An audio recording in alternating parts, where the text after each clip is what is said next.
السلام علیکم، دس از می عائشہ نذیر اور آپ دیکھ رہے ہیں میرا digital YouTube channel. So let start this video of editorial discussion. Today the topic is spiralling flour crisis. تو اس ایڈیٹوریل میں بات کی گئی ہے آٹے کے موجودہ بحران کے بارے میں کہ موجودہ آٹے کا بحران کئی مہینوں سے نظر کے سامنے منڈلا رہا ہے. یہ اس وقت سے خدشات کا اظہار کر رہا تھا جب سے گندم کی آخری کٹائی توقعات کے ساتھ ساتھ ملک کی کھپت کی ضروریات یعنی جو ملک کو سالانہ ضرورت ہوتی ہے اس ضرورت سے بھی کم رہی تھی.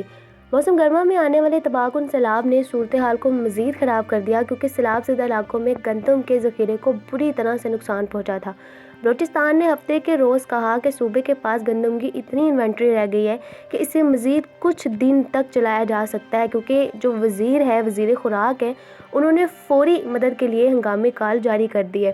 جہاں تک عام لوگوں کا تعلق ہے تو دوسرے صوبوں میں بھی صورتحال کچھ ایسی ہی دکھتی ہے.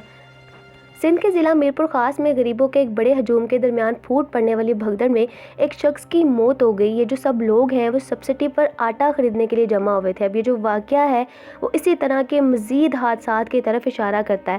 پنجاب اور سندھ جو ہیں وہ اپنی گندم اور آٹے کو اپنی سرحدوں سے گزرنے نہیں دے رہے جیسا کہ بلوچستان نے ان پر الزام لگایا ہے. اب اگر بات کی جائے خیبر پختونخوا کی تو خیبر پختونخوا میں فلور ملز نے بھی پنجاب سے گندم کی کم سپلائی کی شکایت کی ہے جو ملک کی گندم کا 70% سے بھی زیادہ اگاتی ہے. وفاقی حکومت بھی جو ہے وہ اس بحران کا جو ذمہ دار ہے وہ صوبوں کو بالخصوص پنجاب کو ہی ٹھہرا رہی ہے. National food security and research کے وزیر طارق بشیر چیمہ نے گزشتہ ہفتے دعویٰ کیا تھا کہ گندم کی کوئی کمی نہیں ہے کیونکہ تمام صوبوں کے پاس وافر ذخیرہ موجود ہے لیکن وہ اناج یعنی جو آٹا ہے وہ ملوں کو جاری نہیں کر رہے. اس کے بعد پنجاب نے صوبے میں قلت کو کم کرنے کے لیے فلور ملز کے گندم کے کوٹے میں اپنے سٹاک سے اضافہ کر دیا تھا. ملوں کو جو سبسڈی والی گندم کی سپلائی میں اضافے سے پنجاب میں آٹے کی قلت کو دور کرنے میں مدد مل سکتی ہے. یہ ساری کی ساری جو باتیں ہیں وہ ان کی طرف سے بتائی گئی تھی. لیکن اب بات یہاں پہ یہ ہے کہ مسئلہ یہ ہے کہ دوسرے صوبوں کے پاس اتنا ذخیرہ نہیں بچا کہ وہ اگلی فصل تک چل سکے. نتیجتاً جو کم متوسط آمدنی والے لوگ ہیں، کم کمائی کرنے والے لوگ ہیں، صارفین ہیں، ان کو دوہری پریشانی کا سامنا ہے کیونکہ قلت ملک کے بیشتر حصوں میں آٹے کی قیمتوں میں روز بروز اضافے کا باعث بن رہی ہے.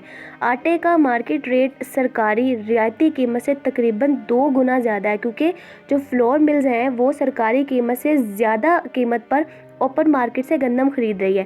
اور بہت سی ملز تو ایسی ہیں کہ وہ جو اپنی گرائنڈنگ کیپیسٹی ہے اس کو پورا استعمال ہی نہیں کر رہی، کام ہی نہیں کر رہی ہیں، جس سے آٹے کی قلت میں اضافہ ہو رہا ہے. اور اس وجہ سے نتیجہ کیا نکل رہا ہے کہ آٹے کی جو قیمتیں ہیں وہ دن بدن مزید زیادہ ہوتی جا رہی ہیں. جون سے لے کر اب تک اگر کھانے پینے کی اشیاء کے اندر مہنگائی کی اوسط یعنی پرسنٹیج دیکھی جائے تو وہ تقریباً 31% کے قریب ہے. اور یہ توقع کرنا بالکل مشکل نہیں ہے کہ لوگ اپنے خاندانوں کا پیٹ پالنے کے لیے جو سبسڈی والا آٹا ہے اس کو کتنے شدت سے تلاش کر رہے ہیں. اس وقت جب زیادہ تر جو کم آمدنی والے طبقے کے لوگ ہیں، جو گھرانے ہیں، وہ زندہ رہنے کے لیے جدوجہد کر رہے ہیں، وفاقی حکومت اور صوبوں کو تجارت کے الزامات لگانے کی پڑی ہوئی ہے. اور یہ حرکت محض قابل نفرت ہے اور اس کے سوا اور کچھ بھی نہیں.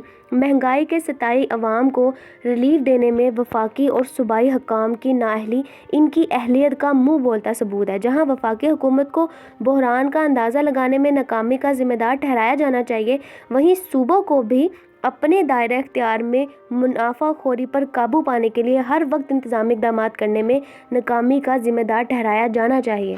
So this is all about the first editorial of the day. Stay tuned. See you in the next video. Till then, Allah Hafiz.